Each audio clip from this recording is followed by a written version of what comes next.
but we're just gonna start from scratch.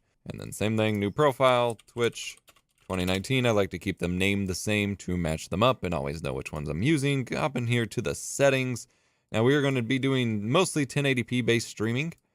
So while my main desktop is 4K, I'm going to leave it at 1080p for now. And we are going to be streaming. I'm going to start my test streaming at 1600 by 900 and 59.94 frames per second, of course.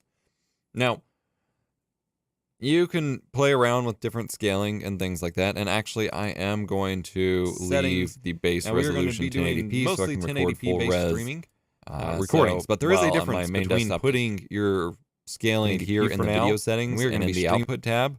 If you go under advanced, you can actually tell it to rescale the output. There is actually a difference in that, and per second, of course, that if you do it in the output settings, that actually puts play around with different scaling computer or on the encoder. And actually, I am putting it on just the graphics card. Base resolution. If you're running into performance issues, it might be res, just dropping it down. But there is a difference between putting output settings. I should be fine here in the video settings and in the output tab. So we're going to focus on streaming settings here. I will be using X264 in this instance, although I do have another machine that has it do it in the output settings. You can play around with it in the output on the encoder. Play around with it computer on the encoder. So you're running it on just like that. So you're running recording here. There is a difference between putting recording here and just putting it so focus on streaming settings here. I will be using X264 and this instance. That's why I have another option. Now do it in the outside. You can play around with it in the computer. I'm going to actually play around with it on the computer on the encoder. So you're running it on just like that. Recording here. Streaming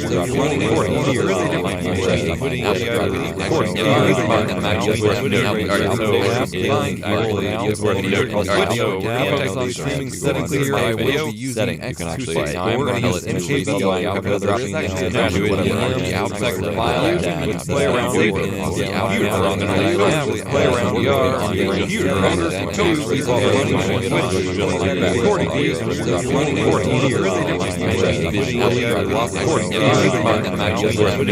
Quality, profile high, and just going to leave the rest on defaults at the moment.